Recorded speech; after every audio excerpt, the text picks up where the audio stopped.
Nigeria, it cuts across so many lines. That's why, if you recall, some days back, I did bring forward a matter to you about a fake electronic product that a young man had bought, and the complaint he had to sell to Nigerians to say, see, I used this amount of money to buy sand packaged as batteries and, called a power bank.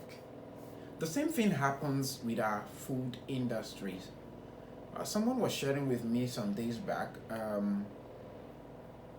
a drink, a carbonated drink, and he pointed out certain things about the fake or the counterfeit product of the same. And if you remember, there was that quarrel between NAFDAC and some, retailers in this same country on the sale of fake products. There is also the aspect of some products that ought to have exceeded their shelf life, yet they stay fresh as almost forever. And that led to a serious case that it's now in public view with respect to a lady who had come out some time ago to complain about the bread that she sells, and said that before now that particular brand of bread, if it stays 2 days, it's already going bad. And she noticed that the bread is beginning to stay for more than 2 months and it still tastes fresh. And that raised a lot of concern, to the extent where the brand that tend to identify themselves as the one the woman was actually talking about, they decided to sue her. And in the court of public opinion, people took up the matter. Civil rights persons also waded in and said, she made a very valid concern and call concerning her observation, and she was very careful not to even reveal the identity of the brand in question, but the brand actually stepped forward to present themselves. Some individuals have said it's as a result of the guilt that the brand bears, but the baseline of everything that is being talked about is how we handle products in our country, and they need to actually checkmate and make sure that you are buying something that would not cause harm to your body. That's the baseline. And so if any product or if any company happens to perceive that their product is getting some sort of negative reviews, it is important to point it out. It's done everywhere in the world. Consumers, retailers or wholesalers, they usually evaluate things from time to time, report their observation, put it out there. If you're the brand concerned, you know what it is about, as long as you're not being, in any way defamed, or your brand is not talked down on to the extent of not even revealing the identity. You secretly take up the matter and do the fixing. So that's it. But as we speak, social and political activist Randy Peters has actually confirmed that the woman who was arrested before now, they've been able to secure her release. And he explained that it came after the likes of Inibeng Effiong actually waded into the matter with help from the Inspector General of Police. Now, let's take you back to what exactly the lady had complained about and how she did it. And if you listen carefully to, I'll be pointing out certain things relating to her narrative when she complained about the bread. Start eating your bread. Something is wrong with our breads. You see this bread? I pray their name is not clean because they don't have a conscience. Is it they won't come after? This bread has been 2 months on my shelf. It still feels fresh. It smells fresh. If they bring it back today, there is a new bread I'm going to buy. Normally, when I keep bread and I don't sell for 2 days, when they come, they replace it. And this particular bread, they've been asking after it. I saw them out and they supplied. I even tested it. I'm not a fan of bread, but I must be honest with you. This bread tastes really, really good. No wonder people are addicted to it. This particular one, I didn't finish selling. I was waiting for when they would consider it my request. They didn't come. I called, they didn't pick. So I kept the bread. It's been here for 2 months. I'm not even lying. I was telling my girl that there could be dangerous chemicals in this thing, and she was like, I didn't know it was 18 until I went online, first thing review. People are talking about bread that lasted for 2-3 months, even 1 year. And it's not only in Nigeria. You know our thing, when it reaches, people will do and pass levels. This bread, I swear to pray that their name is not showing. She said, I seriously pray that their name is not showing somewhere in the narrative. I still want to see my grandchildren. See that? See the bread? Feels fresh, looks fresh. I can still smell the butter in this bread. 2 months bread. Share before bread 2 days has spoiled. Whatever is in this thing is not healthy. And that is why you hear that somebody was having headache in the morning and the evening. What you love? All I want to say is that they don't really care about us. So there's a question of what profiteering is doing to our industry. And I'd always be a fan of, if making more would lead to spoils, why not do less and make sure the demand is still high? Because commonsensically and what is given, at room temperature, a typical standard bread ought to last for just 3 to 5 days, and then it begins to give off all of those. But now the only way it can even exceed that and get to say maybe 5 or 6 days is when it is put in the deep freezer or any other way that you want to use in preserving it, and you'd even see the effects on it, on the bread. So did she have a valid concern?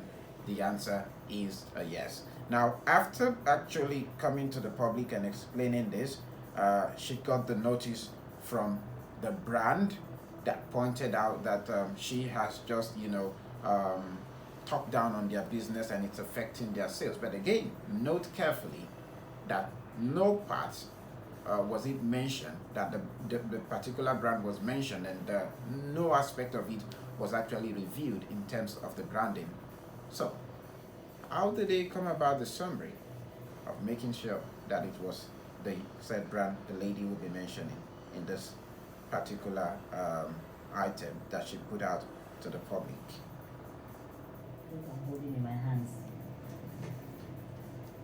Homebread sent their solicitors to serve me this letter. You remember the video I made 3 days ago about the bread that has stayed for 2 months in my shop without going bad? I was very intentional in that video. I didn't mention any brand. I didn't show their logo. I was that careful. Some of you in the comment section were saying, oh, you are a liar, you would have told us the name of the bread. Okay, how do you want us to stay away from the bread if you don't tell us the name? You are lying, at least show the logo. And some people were mentioning different brands, different breads, sharing their experiences with those breads. The next day, One Bread sent me a message in my DM. We saw a video circulating online that you made with a product that resembles our own. They said they want to reach me so we can have a talk. That same instant, I'm trying to wrap my head around the message I just saw. I received a phone call, my direct line. I'm from One Bread. My name is this person, and we've seen a video that you made about our bread. I lost it. I said, hold it right there. I did not make any video about your bread. And please stop calling me. I ended the call. They went and sent a VM via Instagram telling me that Madam is not somebody I can joke with. I don't even understand the gravity of what I am doing. In that same breath, they go under my Instagram, on TikTok, and on Facebook and wrote this long letter telling me I should bring down the video because I am defaming them. I say they are lawless, they are irresponsible, and that their bread is poisoning people. That if I don't take it down before 6 o'clock, that they will take legal actions against me. I'm still thinking, are you serious right now? Today, I woke up to someone sending me their page. They went on their page and they said the content creator has defamed their company and They take it very seriously. They are going to engage their solicitors. And I said, let me come upstairs and make a disclaimer video and tell these people for the millionth time, your name is not in this video. Your logo is not shown in this video. I did not mention you. My girl calls me that a lawyer is here with a letter and it's from Bonbridge. And so if anyone decides to insert themselves in my video by going into the comment section and claiming everything I said that it is your own and even adding more, there was no language like lawlessness, there was no irresponsibility, there was nothing.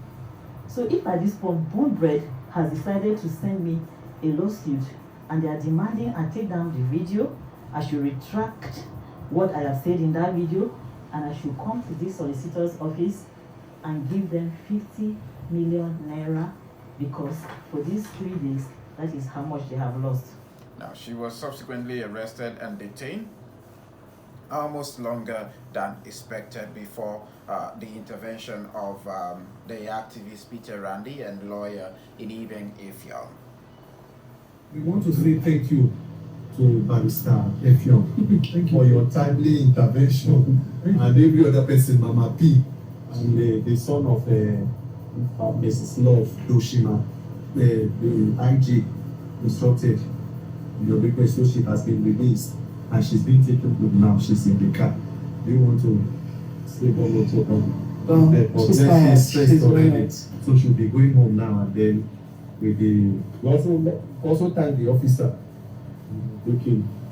For me, it's just to say, when this IT came into office, because it's somebody we are familiar with, especially with progress in Lagos, you will see how Nigerians congratulated him. It was one of those Nigerians. In this case, today, when intervention was done, the IG intervened, and Mrs. Love has been released. We want to urge the IG to continue with his efforts to reform the police. We are not fighting the police in this issue. Just want the right thing to be done. Yeah. The right thing to be done. That's just it. The right thing to be done. So people have a right to ask questions as consumers, as buyers, in whatever way you want to actually find the words. People should have a right to ask questions. And if we continue to suppress that right, I do not know exactly how we'll be able to appreciate the fact that we have a consumer protection agency. We have people who are supposed to actually, protect the rights of Nigerians and make sure that Nigerians are not consuming poison on a daily. Because you go around, you find all manner of reckless sickness and ailment, and by the time you diagnose it, you find out that, some vitals are already gone. Why? Because of what we consume. I just hope we can make do of the right thing and actually save ourselves the headache. It is Real Talk on WAVE 91.7 FM. We'll go on a break. When we come back, you would be part of the conversation this morning. My name is Adekunle Adejumo. You're listening to WAVE FM.